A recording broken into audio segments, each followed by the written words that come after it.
Wow,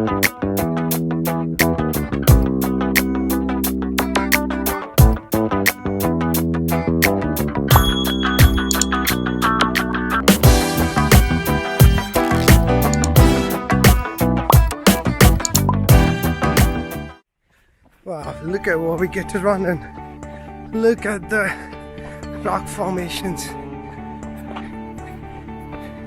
I want to be careful because I tend to fall when I'm not focusing, but it is amazing.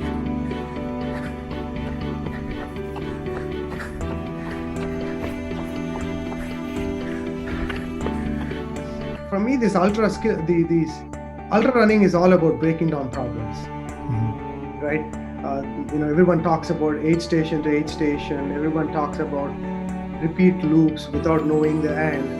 And I apply a lot of that to when I hit a problem at work. What's the next step? What's the next step? What's the next step? But as humans, we have the capability to really dig deep and find that, like my example, right?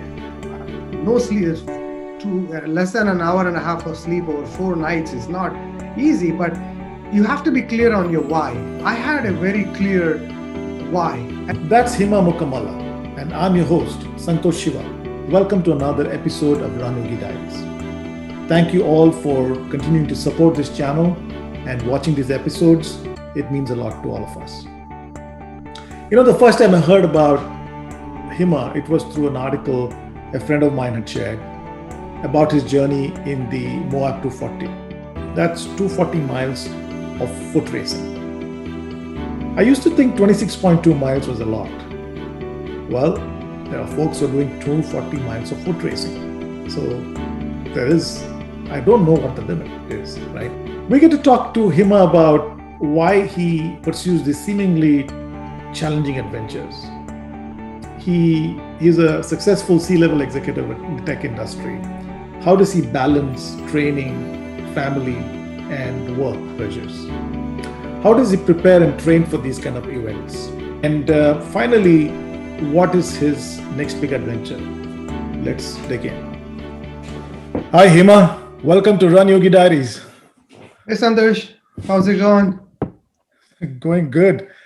I was looking at the meaning of Himagiri just before we got into this conversation, and Himagiri is another name for Himalayas. Absolutely. Yeah. So you're literally and metaphorically towering above all of us. I mean, the way I look at it, I'll tell you one more funny story. The name of my new company is Pillion, and it's a mountain in Greece. Oh, wow. and my friends joke because I always like to be running on some mountain or the other. So yeah, no, it's a challenge. That's how I look at it. And it's the strength you get from, being on one and being part of a mountain. So yeah. So your parents just got the right name for you. That's all Yeah. we can say. Yeah, I did ask them, why did you name me like this? And there's no relevance between my brother's name, who's older than me, and mine. And they're like, no, there's no reason. Awesome. So, hey, I'd like to maybe have a quick introduction from your side, Hima, and then we'll jump in. Sure. So we were talking, so professionally, I'm a CEO of, I wouldn't say an early stage company, but we were part of ARM. We got divested into a company called Pillion, around 400 or 350 employees. It's an IoT connected device company and a subsidiary of ARM and SoftBank. So that's professionally. Went through somewhat a similar journey, college in India, grad school, Silicon Valley relocation, and then growing from an engineer to a CEO. So that's my journey, and somehow in midst of all of this, ultra running became part of it. That's amazing. We definitely want to get into how you manage to be a senior executive in an extremely competitive industry, manage, being an ultra runner, and I'm sure your family is out there in the middle of all this. How are you managing all? We'll definitely want to Talk a little bit about that. How do you create balance in these multiple big priorities you have, right? Yeah. Yeah. Sure. I mean, I come from traveling 70-80% of my time and was able to manage put in the miles that were needed. So it is it all boils down to, yeah, how do you find the time? Absolutely, absolutely. So let's start from the beginning, Hima. How did it all get started for you? The whole fitness running journey. Yeah, sometimes, and I'll talk about the events that happened. That there's like three or four things that got me into this. When growing up, and I grew up in a small village in Andhra Pradesh in India. Sports were part of it, but was not passionate about it. Played team sports mostly, or maybe a little bit of ping pong, basketball. Never running, right?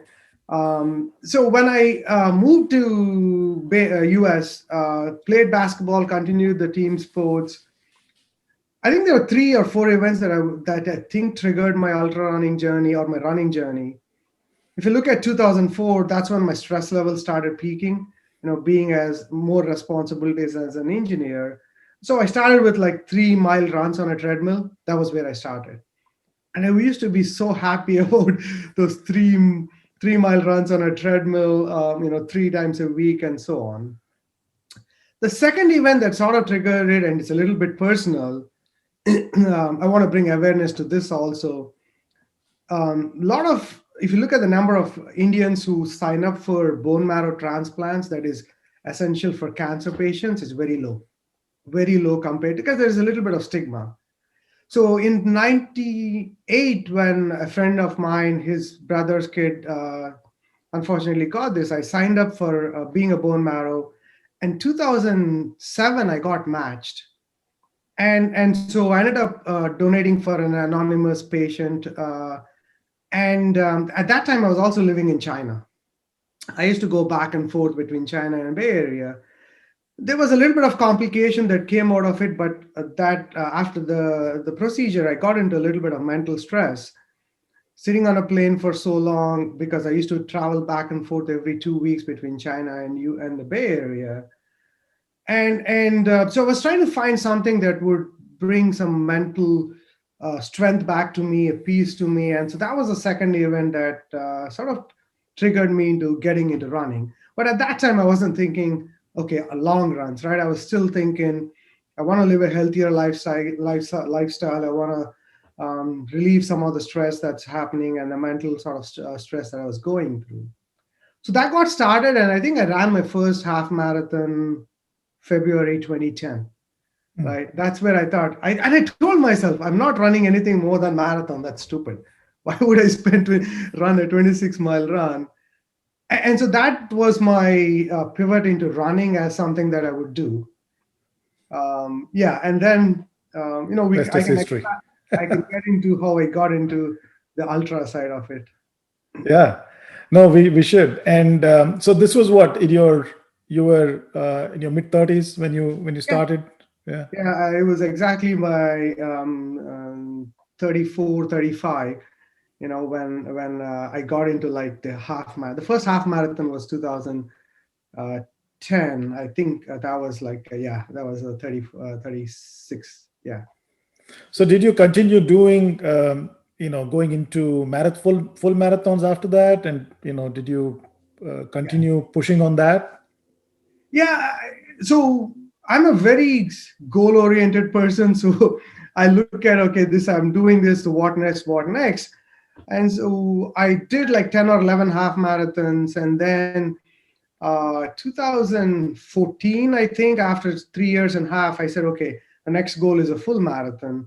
So my first one was Las Vegas.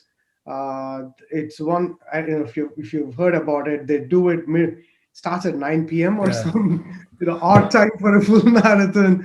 And so that was my first one. And then as soon as I started doing it, then I got hooked on it, like the longer distances.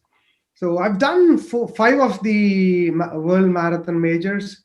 I'm left with London, which I'm hoping to do next year. So we'll see. So I moved to the full marathons, and then I was thinking, what next? Mhm. right? And so that's when I started my first 50K. It's a race called the Ohlone 50K. But this is again my philosophy of how I look at races. Start with the toughest one because then on it becomes easy. This was a 50K, 8K elevation, and really heat, everything gets to you. And so I picked that and I said, okay, let me check out this thing called ultra marathons I keep hearing about because I was trying to figure out what after 26.2. And so it was a simple pivot for me, the way I think Mm, about why I got into it. Okay, I've done marathons. What's the next incremental sort of goal? I found happiness being out there running. mm, For me, running is about happiness. yeah. I find that inner happiness as soon as I get on a trail or a road, and so it made me happy, and I wanted to continue to find that for a longer time. I felt like half marathon gave me that for like less than 2 hours. You get faster at it. So I was trying to see what can I get to give me the longer periods of happiness that last me for the next week or the next 2 weeks and so on. And then it also goes back into, maybe we'll touch on this, it made me better professionally, Mhm. right? My leadership style has evolved a lot. And so for me, running is a big part of my leadership style, and I learn a lot. And so these are the three sort of things that sort of said, okay, the next goal, and then got into ultras. That's terrific. So, full marathons itself, did you, when I run my full marathons, I've felt at mile 23, why am I doing this? I'm not going to do another one. And I have done some 24 after that, and I still continue to do full marathons. But so, how was it for you? Was full marathon, was it something like, you finish the marathon and you're like, there's so much left in your tank, and you're wondering, I should be doing another 50 more miles, and that's why you went into ultras? Or you're like, just wanted to push yourself? I mean, like you said, you're a goal oriented guy. And is that what is primarily driving your decision to move to ultras? I think you are right. Like all of us hit that wall, 23 mile or 26 mile, and you're beat up. And so for me, it was not like, okay, I have a lot more energy left. Because at that point, I was not fit to have that kind of energy left to go beyond that, right? So, but it Mm, was more the latter that you talked about in terms of, okay, I've done this, what next? And then you had to get to that fitness so that you feel like you have more than a 26-mile effort. And I mean, some people are exceptions who can get to that very quickly, but yeah, for me, I believed I needed the time, put the time in to get from 26.2 in a reasonable time frame or finish time, and then get to the ultra journey. Because you know this, it's very different. What muscles you exert from a yeah, road race to the climbing that is there in an ultra. So it took time. yeah. Terrific. Great. So you pivoted, you started the first 50K, which you said was a tough one. And did you then go do a 100 miler? Because I want to get into the highlight, the headline that got you, at least how I noticed your name was your Moab 240, which is, it's crazy. It's a different domain, a different realm, but we'll get to that. But did you do another 100 or something before that? Or you just kind of jumped into, hey, let me just do the Moab 240 now? How did that happen? One of the things I tell the ultra runners who come talk to me, and we have a very good community called the Shades out in the Bay Area. There's like 300, 200 of us. I was surprised to find there were so many Indians actually do a lot of ultra running in the Bay Area, but now it's more inclusive and we have a lot of other people. It is a journey you have to take. There are Mm, exceptions where people go from like 50 to 200 miler. But for me, I took the journey of did a bunch of 50Ks, maybe 4 or 5, got comfortable with being out there and the elevation gain. Did a 50 miler, but I didn't do a lot of them. So mm, I wanted to get comfortable with that journey, right? Because ultras are all about, are you comfortable being out there for such a long time? Are you comfortable with putting in that much of elevation? And you mm. don't need 10 of those, right? You do a couple of them that are hard enough, you know what you're going to hit. Yeah. And so I did a couple of 50 milers, I did a couple of 100Ks, and then I did a couple of 100 miler. That's an organized race. And then the big one, right? Yeah. So I wouldn't say a lot of races in between, but for sure I made sure I experienced what it would be. Okay. So 2014, you did your first full marathon, Yeah. right? Yeah. And it's 2020. In 6 years, you went from 26.2 to 10 times that in terms of distance. So, so tell us about what were you doing? Were you like, how did this come about? How did you get inspired to take on something as big as a Moab 240? Uh, Again, it goes back to this group, right? Ultra. The reason why I love the ultras, it's a community. The community looks after each other. They're supportive of each other. So, like, it doesn't snow a lot in the Bay Area, but there's a couple of peaks. There's one called Mission Peak, where one day I was coming back, and I think it was December. It snowed up there, and it was one of the most perfect runs that I could have ever had. And then I ran into a friend of mine, and we started chatting. It was not my friend then, but and he's brought up this community of runners. So he introduced me to that group. And so Niloy, who was a runner in that group, needed a pacer for Bigfoot, which is a different 200 miler by the same awesome destination trails, right? They are the ones who organize these 3 long runs. So he ran that last year. He was looking for a pacer. And this was, I think, a month or a couple of weeks after my UTMB run. But I said, okay, I'm going to pace you. And so I paced him. And then being out there, for me felt like, okay, I like the distance. I like the environment that you run in. I like the scenery, and I like the organization. So I signed up for, this was last year. I signed up for Tahoe 200, which is a 200 miler in Tahoe, Bigfoot 200. I had not signed up for Moab because I thought 240 is stupid. 200 is reasonable, 240 is stupid. That was my mindset.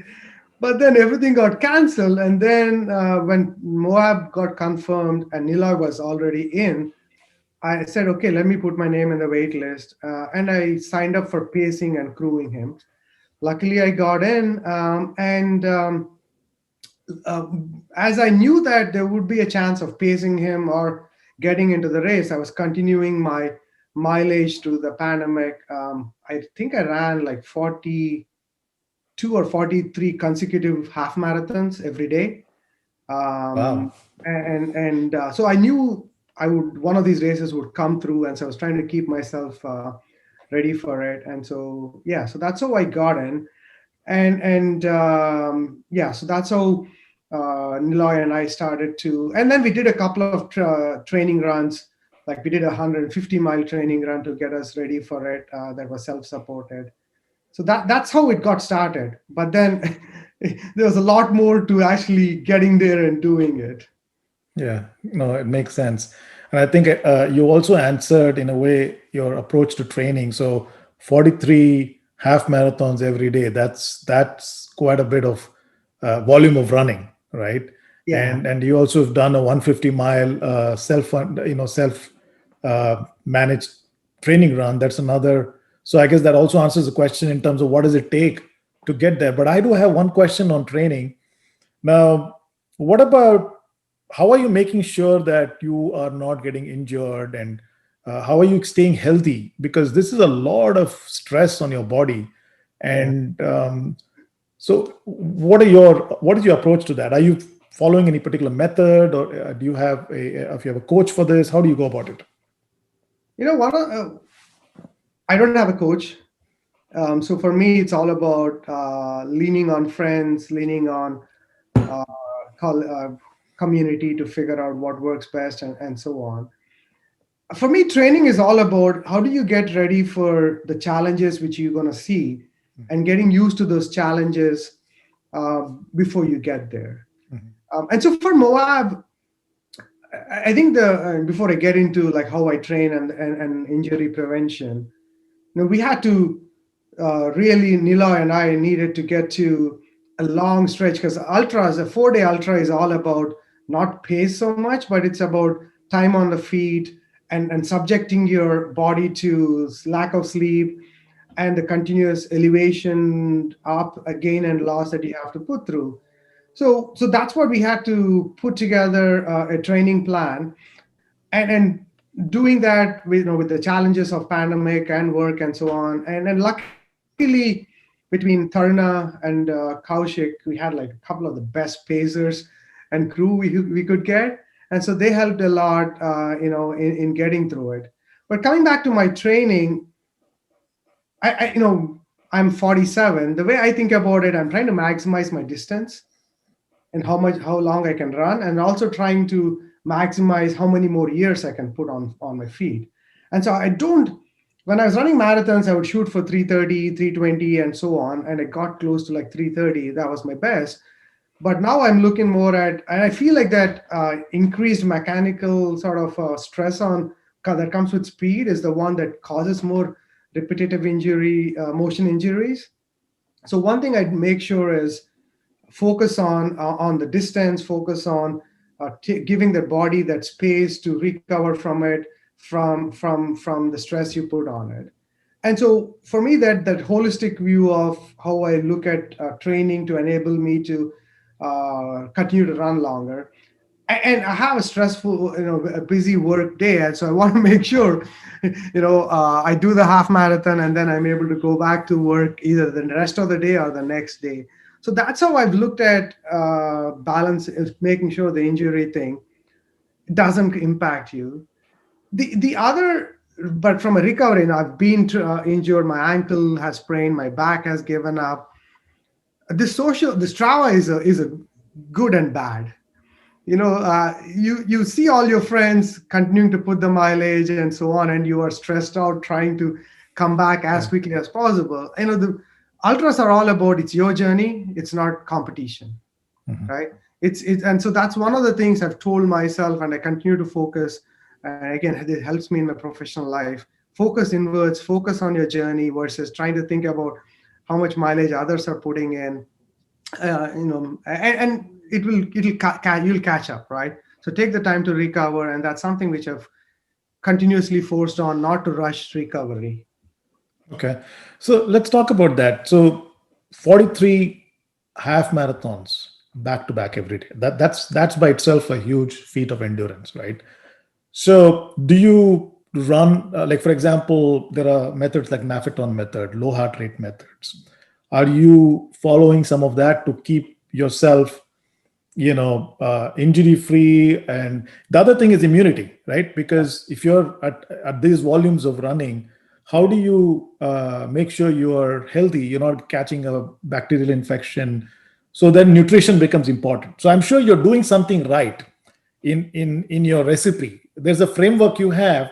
So let's talk about that. Like, what are you doing right? There's something you're doing right in terms of both recovery. What are you doing for recovery and nutrition?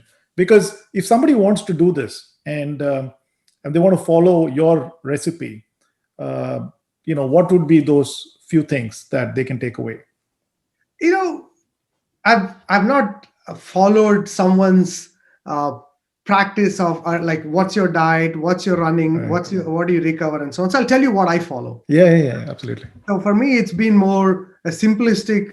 As humans, we tend to complicate everything, and so I take a very simple view of it. Right?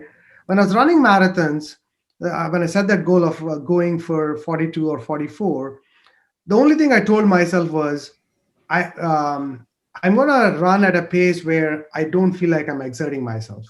So speed was not a concern at all. And for some days when I felt good, I would run it in less than two. If I didn't feel good, I would go to a little more than two. Right. So I had this sort of spectrum that I would want to hit to. So for me, that was a big part of making sure I'm able to recover quickly for the next day. Right. Uh, the second one was, the only sort of equipment I said I would have used is this compression. I forget the brand name, but the compression uh, Socks. socks, not the socks, plus the leg compressions, right? They come Okay. all. And I think there's a company called Hyperease or something that Mhm. manufactures them. And so every day I would finish my run, come back, put them on, and spend 45 minutes getting a massage. And so that was one thing that I used. The third one, which I'm guilty of, a lot of us are guilty of, is I used to sleep 4 to 5 hours a day before, right? Mm. Before I started this. When I started the run, because of immunity, because of recovery, I told myself, it's not a lot, but I was consistently giving myself 6 to 6, at least 6 hours of sleep. And I was tired enough that I would have to do the 6 hours of sleep. And so I would say those are the three main things. I didn't follow a diet. The only thing I take as a supplement is, and this seems to have helped me a lot, is turmeric. Sure. I used to get a lot of infections, especially when I was running, and then just cold, right?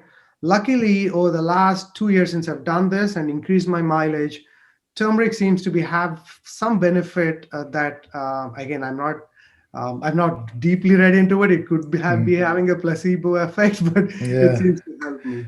So that's what it is, and I would advise. I tell this to people, and it's not just running; it's very professional also. You know, simplify things. We tend to complicate our problems, and then we might touch on this. For me, this ultra skill, these ultra running is all about breaking down problems, right? Everyone talks about aid station to aid station. Everyone talks about repeat loops without knowing the end.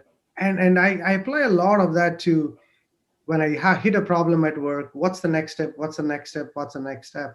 And my recovery is also tied to that. I'm not trying to, okay, I want to get to this large segment immediately. Right, right. No, makes sense, makes sense.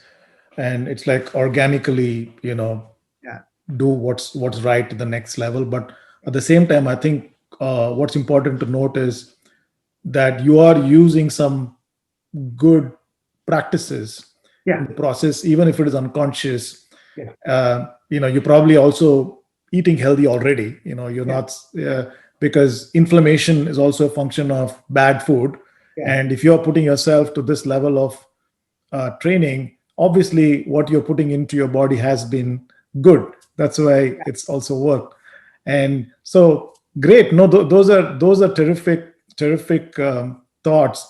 Now, zooming into the event itself, yeah, like the Moab 240. The first time I heard of Moab 240, I was like, is that even possible for humans to run that far? I had a client who did that. He lives in Bay Area about a couple of years back, and I was like, wow. And so here I am talking to you, and it's amazing. So congratulations! It's a great achievement. I was reading that the total elevation gain in Moab is about 29,000 feet. yeah, yeah, And that's like Mount Everest.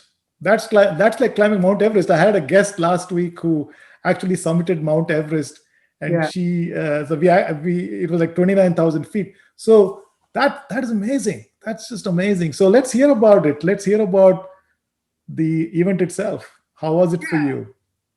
It's funny that when we stopped the watch Koros that you and I have, the elevation of Moab came out to 29029.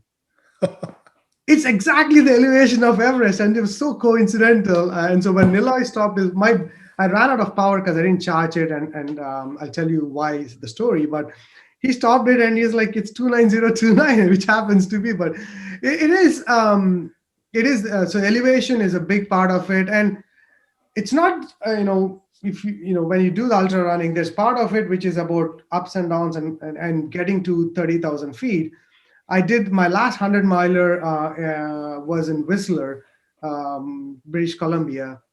That was actually 32,000 feet. 100 miler, 30,000 feet, but the max elevation on that was 5,000 feet, probably max of it. The thing that's different about Moab was it hits a max of 10,500 in the La Salle Mountain. So elevation, altitude plays a big role, and that was one of my lowest points that I'll get to.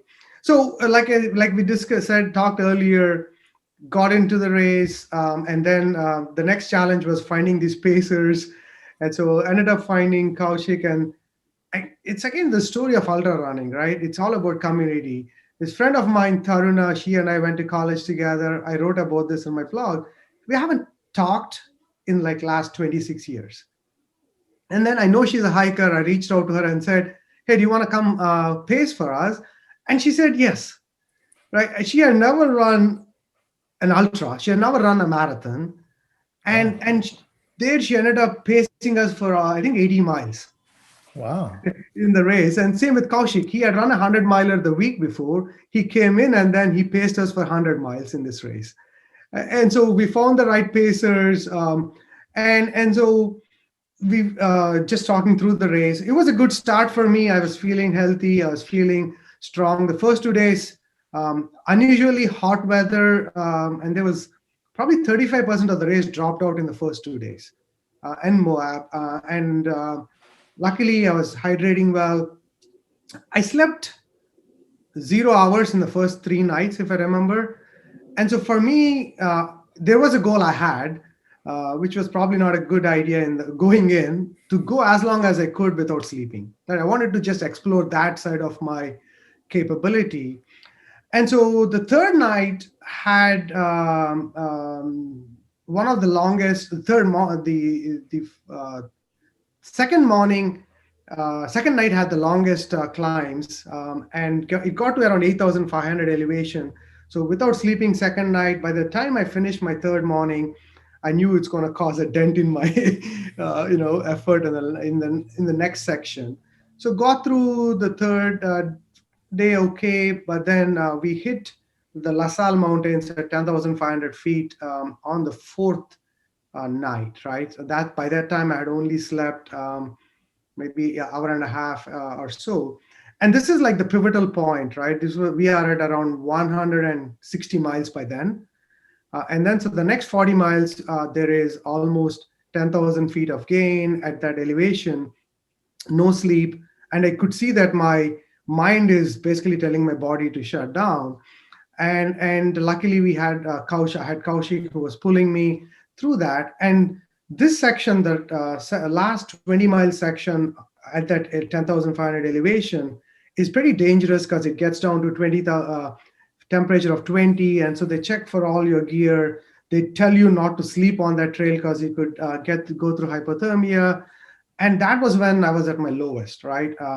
Niloy talks about how he was deeply worried for me, trying to hang on to me if I fall down, because there's a deep fall on one side. And so, but then we were at the risk of losing the cutoff time. And then we had a group meeting, the three of us, and said, guys, we got to do something. And something something turned on in my mind. And I don't know what happened, right? It's one of those, you always, when you go through ultras, you have those moments where you don't know what happened, but the burst of energy comes in. So it was 4 hours of that block, the 20-mile block, where I felt I was hallucinating, I was cold, I felt like I was going around in loops, but the only goal was get to the next aid station, and we kept going. So luckily we got to the next the 200th mile mark. I think it's called the Geezer Pass aid station, and a couple of hours before the cutoff, and then we knew we could get to the rest of the 40 miles because that was mostly flat or downhill. So I think if I look at it, I found some what's my limits. Now I got to think through, how do I get beyond those limits. I found how pacers and crew and team are so important, and then just knowing what's your boundary, and then regulating yourself to get through those phases, right? So that's how I would summarize that journey. One thing I'll tell anyone is, I'm not an extreme athlete, as in, this is not my profession, but all of us have that inside of us when we set a goal.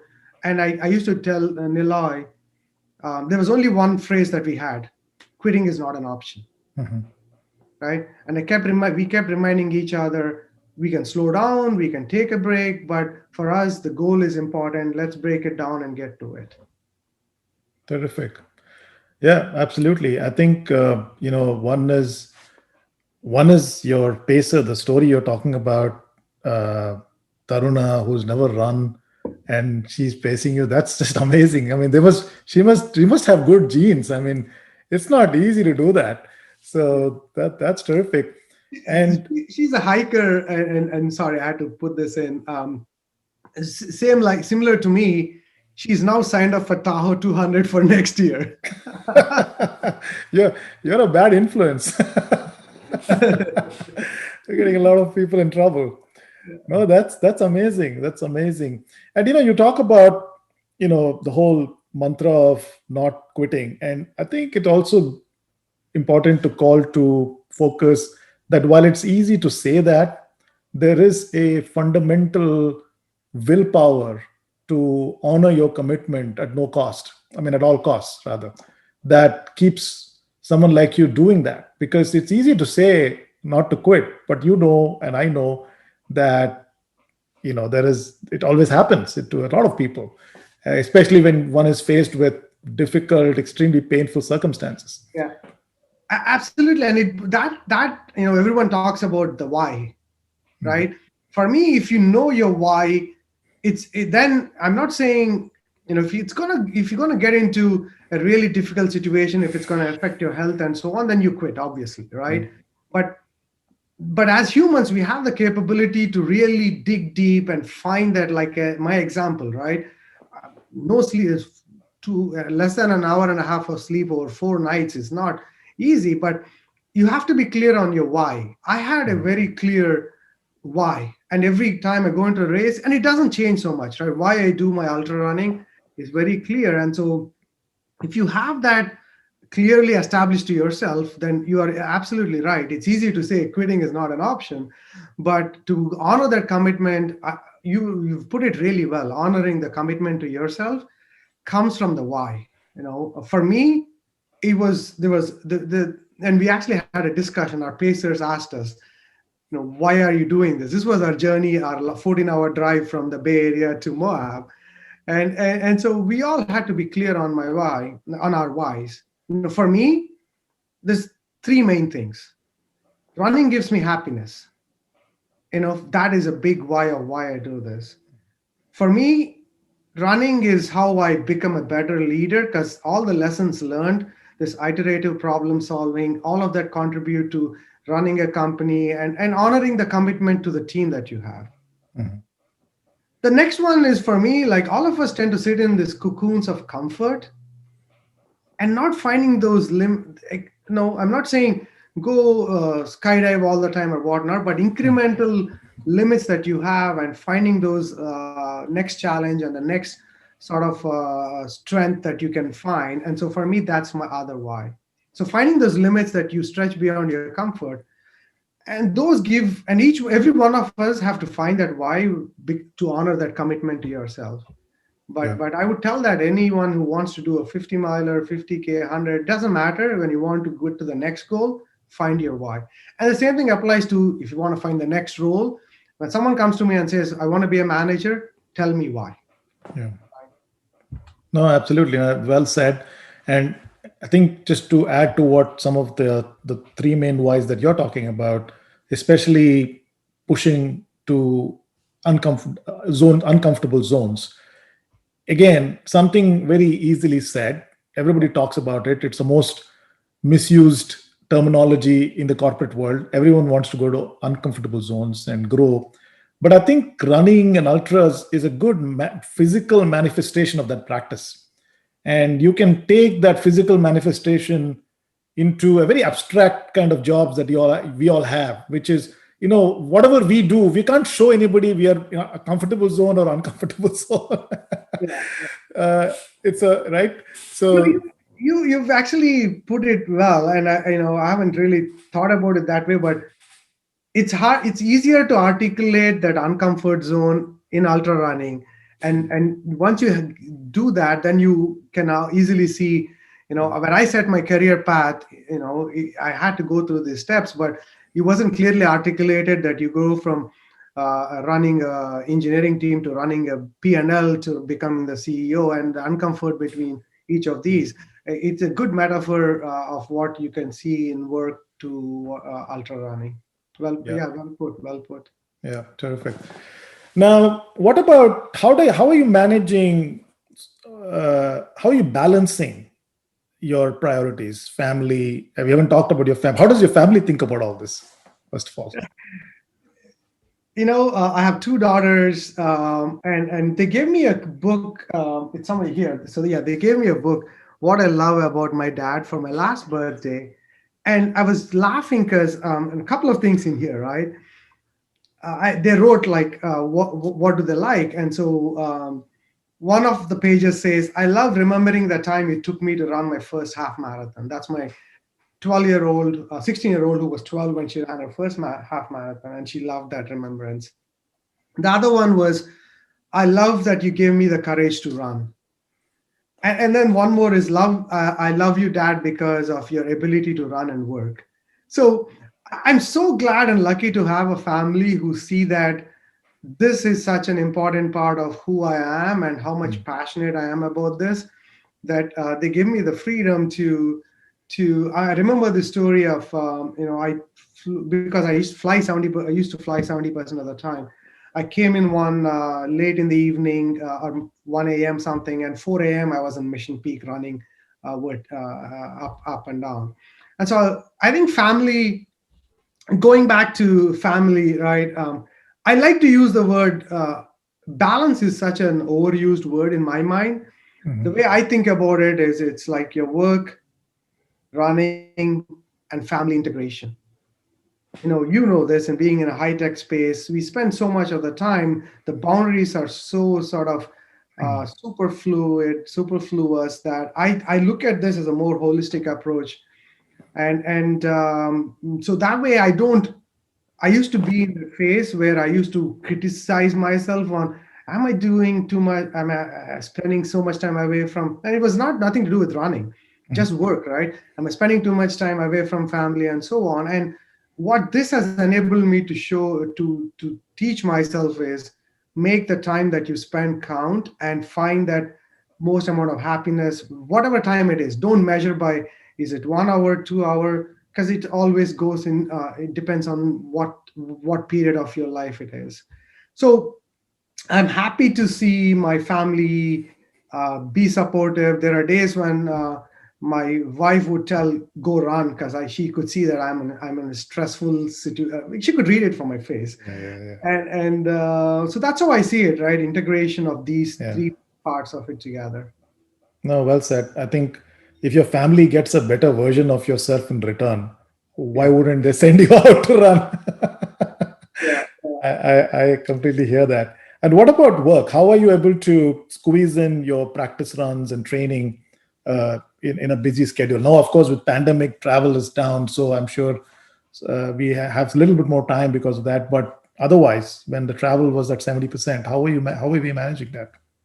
So one of the things I like about running is all you need is a pair of shoes, and so everywhere I've gone, I made this habit of, as soon as I land, I go for a run. Hmm. That sort of the and most of the time mine is international travel because my teams are in Europe, and so that helps. Couple of things, right? It gets your blood flowing, and then also the jet lag that would kick in. It's a big cure for that, and so that, if you I made that as a rhythm that I stick to as much as possible, or do a run before I get on a plane, right? One of those two was what helped during travel. Mhm. Like when I'm here now, uh, there are two parts of the day where I think it makes a lot of difference. That end of the day is the best time for me to run, because you've accumulated so much stress during the day, and that sort of gives me the ability, especially when I can go run on a mountain out here. It sort of frees your mind, breathing in air, and sort of meditating while you're running. And so I spend a lot of time running in the evening. Or else what I do is, I do a 5 a.m. early morning run that gives me that energy to get through all the stress I know it's gonna come through. So I look at my calendar. I'm gonna see, is the day looking stressful? So let me just get out now so that I have the burst of energy that will get me through the rest of the day. Or else, if my day starts at early in the morning, I make it a point. So when I was running that 42, 43 half marathons, I ran exclusively, except for a day or two in the evenings, Okay. right? So I would get out at like 6:30. This was summer, so I had sunlight for a longer period of time. So I know, going back to the earlier conversation, you make this a priority and make it integral from a holistic standpoint, you'll find the time. You'll prioritize it. If you think of it separately and then you think of balancing, then you lose the rhythm. And so, yeah, while traveling, it was a good way for me to be healthy and get the blood flowing. Yeah, no, that makes a lot of sense. I think it's really. I think what I'm hearing is really one is making sure this is a priority. You will get it done, and you're planning the day in such a way that you are addressing all the priorities in a kind of holistic fashion.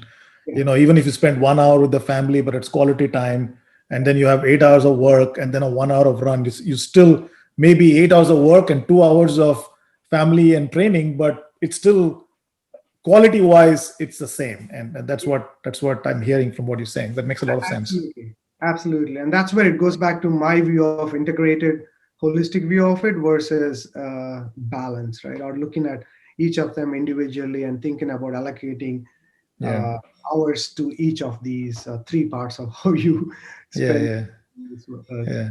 It's like equity versus equality, right? Yeah, well said. So one thing I wanted you to share with the audience is maybe three beginners mistakes that you would want to tell people to avoid while if they want to start on an ultra journey. Yeah, I probably am not, uh, as at as a extreme athlete or so on, but these are what I follow, and I think this will help people. Then it's good. Um, I have a very simplistic way of listening to your body and thinking about not overthink what the challenges you have and the commitments you have, and look at challenges as unsurmountable. I tend to break them down. And so the same thing for ultra runners. If you're going from a 26.2 to a 50K, think of it as just 4 miles more. That's what it boils down to. It's only a 4 mile distance more. The fact that it is 2,000 or 5,000 or 8,000, if you break it down into a simple bit, I would say it tends to make the problem simpler when you are getting to be an ultra runner, want to be an ultra runner, right? So that's one way I think about it, a beginner mistake, right? And I've seen this, people do this mistake not just with ultra, they do this with marathons also. They Mm. put this big goal of 26.2 and it just feels big, right? Mhm. And then that's when you tend to give up.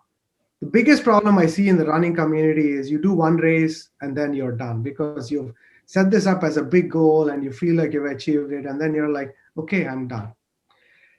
Second one, we touched on this, knowing your why, right? For me, that is so critical because if you don't know, this marathon, any run, you will find those lowest of the lowest spots, like I went through on the 10,500 feet elevation. You'll find the lowest of the times when you got to dig deep to say, why are you doing this? Mm.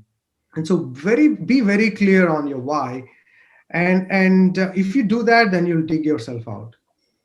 Maybe the third one I would say in my mind is, it's a journey, it's not a competition.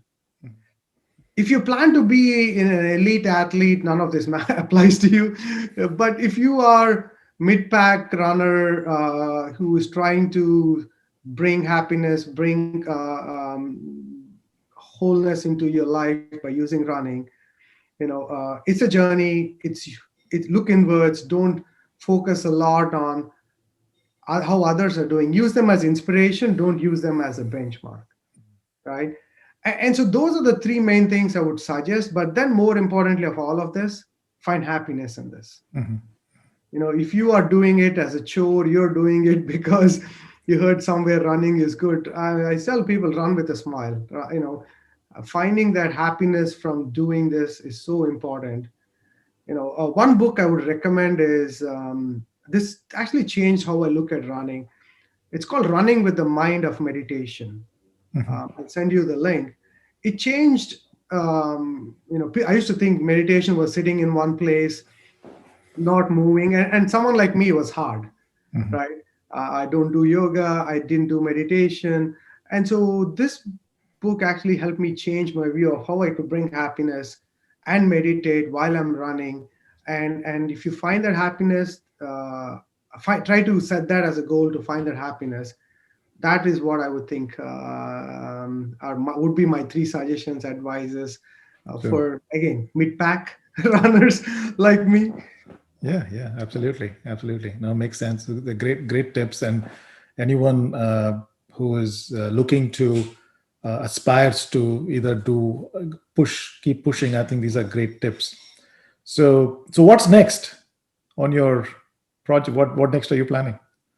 So there are a couple of goals. So in the next month or so, I want to do a real Everesting in the Bay Area. So Everesting, for people who don't know, is you got to go up and down the same peak until you hit 29,029 feet elevation. And so you got to go up and down. And so that might get me around 110 miles, 120 miles, might take me 35 hours or so. That's the next goal in the next 24 hours. Next year, planning for a triple crown, Tahoe 200, Bigfoot 200, and repeat Moab 240. Wow. So that's the goal for next year. So focusing more on, and there are 100 milers. It's funny how your perspective changes. I say there are 100 milers in the between, but I'm trying. I'm going to run UTMB Spain for it's a 100-mile race. And all of these are preparatory for the Triple Crown. So busy Awesome. season. Hoping travel comes back. Yeah, awesome, awesome. Those are awesome adventures and journeys that you've planned out. So, are you tweeting about these, or are you on Instagram where you share your journey? Can people follow you? Yeah, so LinkedIn, this is where my professional life and my running life merge a lot. So I'm more on LinkedIn. Okay. I tweet, I'm starting to tweet a lot more. So I will put my link in, I'll send you my links. Yeah. But Instagram is where I'm trying to merge my leadership journey with my running journey, where I talk about the 100 miles and I've written a long article, which I think you have a link to on the Moab race. Awesome. Yeah, well, I'll definitely share these links on the show notes so people can reach out and follow your journey. And we'll keep a close watch on all the awesome stuff you're planning. Very inspiring, and keep at it. And we're kind of coming to the end of our conversation here, but I really want to wish you all the best and keep pushing your limits. We should leave at that. Keep finding the limits.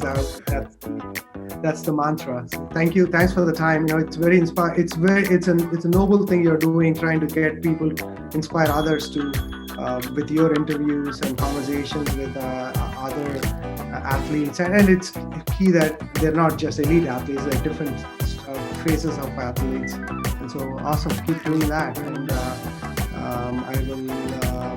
Talk to you soon. Yeah, thanks, Hima. We'll keep in touch. Keep in touch. Bye. Take Bye. care.